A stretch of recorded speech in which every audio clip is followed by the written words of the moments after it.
ব্যাপারটা হাস্যকর, একই সাথে খুবই বেদনাদায়ক। কেননা হত্যাকাণ্ডের বিচার চাওয়ার জন্য যতদিন আমাদের দেশে রাজু ভাস্কর্যের সামনে দাঁড়াতে হবে ততদিন পর্যন্ত আমরা আসলে অসহায়।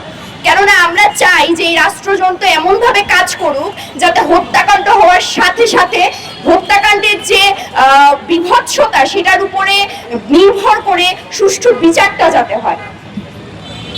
প্রার্থনা 19-20 সেশনের আমাদের এই সহপাঠী, আমরা যারা আমাদের বাবা মাকে এত দূরে রেখে ঢাকা বিশ্ববিদ্যালয়ে পড়াশোনা করতে আসি, আমাদের এখন কয়দিন পর ঈদের ছুটি শুরু হবে, আমরা কখনো এক্সপেক্ট করি না যে আমরা আসলে আমাদের মায়ের লাশটা দেখতে বা মায়ের সৎকার করতে আমরা ঈদের পরে বাড়ি যাবো বা ঈদের ছুটিতে বাড়ি যাবো।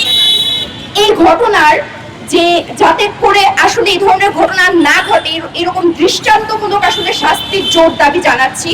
এবং আমরা মনে করি যে এই দাবিটা শুধু আমাদের হল সংসদ থেকে না, আমাদের এই হল থেকে না, এই ঢাকা বিশ্ববিদ্যালয় থেকে না, আপনারা যারা এই দেশের যে প্রান্তে আছেন তারা প্রত্যেকে তাদের অবস্থান থেকে আসলে এই জায়গাটাতে দাঁড়ান, এই সলিডারিটির জায়গাটাতে দাঁড়ান, বিচার চাওয়ার জায়গাটাতে দাঁড়ান। কেননা সে ছোটবেলা থেকে আসলে আবু রহমান খান থেকে দেখে আসছি আমাদের দেশে আসলে না দাঁড়ালে, সবাই মিলে না চিৎকার করলে বিচার হয় না। এবং কি অনেক সময় দেখা যায় যে চিৎকার করার পরও বিচার হয় না। ছোট্ট শিশু রামিসা, যার কিনা অপরাধের প্রমাণ হাতে, অপরাধী স্বীকার করেছে তার অপরাধের শাস্তি, স্টিল তার বাবা বলতেছে যে লাভ নাই, আমার সন্তানের তো বিচার হবে না। একটা বাবা আসলে কতটা বেশি অসহায় হলে এই ধরনের একটা আসলে কথা বলতে পারে যে আমি আমার নিজের মেয়ের বিচারটা আসলে চাই না, কারণ কি লাভ হবে, এখানে তো বিচার হয় না।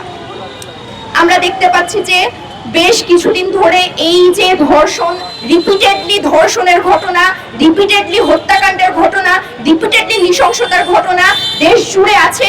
আমি সংশ্লিষ্ট ব্যক্তিদের মনোযোগ আকর্ষণ করছি এবং একই সাথে দেশের প্রত্যেকটি মানুষের মনোযোগ আকর্ষণ করছি যে আপনারা সকলে নিজেদের জায়গা থেকে সোচ্চার হন এবং এই ঘটনাগুলো যাতে আসলে আইনের আওতায় আসে, আমরা প্রত্যেকে যাতে প্রত্যেকের জায়গা থেকে সেই চেষ্টাটা করি।